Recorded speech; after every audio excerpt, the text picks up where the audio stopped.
আসসালামু আলাইকুম ভিউয়ার্স, আমরা এখানে দেখতে পাচ্ছি যে বাল্য বিবাহকে না বলুন অনেক আর কি ম্যাডামরা দাঁড়িয়ে আছেন তাদের মূল্যবান সময় নষ্ট করে তাদের ব্যক্তিগত অনেক কাজ রেখে তারা কিন্তু বাল্য বিবাহকে না বলেন প্রতিবাদ করছেন। তো আমাদের দেশবাসী উচিত সকলে তাদেরকে সাপোর্ট করার, সকলের ব্যক্তিগত কাজ রেখে তাদের সংসারের কাজ রেখে তাদের ঘরের কাজ রেখে কিন্তু তারা চলে এসেছে। আমি এখন কথা বলবো চেয়ারম্যানের সাথে। আসসালামু আলাইকুম ম্যাডাম।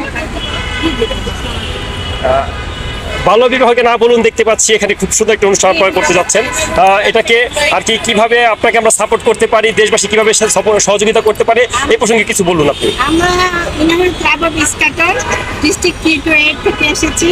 আমরা আজকে বাল্য বিবাহকে না করলে বাল্য বিবাহ মানে এনি অ্যাবিউজ মানে নিয়ে নেওয়ার পরে এনি অ্যাবিউজ হচ্ছে, কোনো অ্যাবিউজ হতে পারবে না, কোনো রকম মানে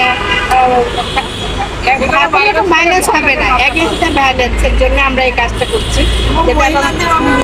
মহিলাদেরকে এম্পায়ারিং করা, ভায়োলেন্স এগেইনস্টে কাজ করা, সমাজকে জানানো। আজকে আমরা সমাজকে জানানোর জন্যই এইসব নিয়ে আসছি। সমাজ জানুক, এটা একটা সমাজ কল্যাণমূলক কাজ, যেন সমাজ জানে বুঝে, যেন কোনো প্রকার কোনো নারী শিশু থেকে শুরু করে বয়স্ক মহিলাকেও মানে হতে পারবে না, অ্যাবিউজ হতে পারবে না, তাদেরকে কোনো রকম খারাপ করা যাবে না, কষ্ট দেওয়া যাবে না। এইটার ভায়োলেন্স, কোনো রকম ভায়োলেন্স আমি পালন করবো না। সেই জন্য আমরা আজকে এই র্যালি করতে আসি। আজকে আমাদের এই র্যালিটা এই কারণে। ধন্যবাদ আপনাকে। আপনাদের কার কি ইচ্ছা সেটা মনের ইচ্ছাকে প্রকাশ করবেন আজকে, কারণ এটা কিন্তু সারা দেশ এবং দেশের বাইরে সকলে জানতে পারবে। কিছু বলবেন?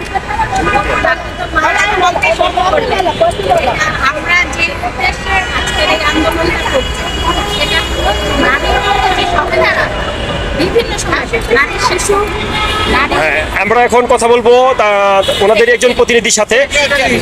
সেক্রেটারি ম্যাডাম, আপনার নামটা প্লিজ। আমি ওয়াহিদা শিরিন, আমি একজন স্পেশাল টিচার।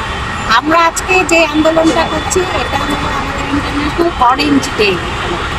সেখানে হলো নারীর প্রতি যে সহিংসতা একদম ছোটবেলা থেকে, ভ্রূণ শিশুকে সমাজ চায় না, ছোট বাচ্চাদের উপর বিভিন্ন ধরনের অ্যাবিউজ হয়, কৈশোরী বয়সে তাদের বিভিন্ন ধরনের অ্যাবিউজ করা হয়, সংসার জীবনে নারীদের বিভিন্ন তাদের সহিংসতা হয় তাদের উপরে, বৃদ্ধ বয়সে নারীদের তারা সংসারে থাকতে পারে না, তাদের উপরে অ্যাবিউজ করা হয়। এই যে নারীদের উপরে যে সহিংসতা, আমরা এর বিরুদ্ধে প্রতিবাদ স্বরূপ আজকে আমরা এই র্যালিটা করছি। আমাদের এটা একটা মহিলা ক্লাব, ইন্টারন্যাশনাল উইমেন ক্লাব।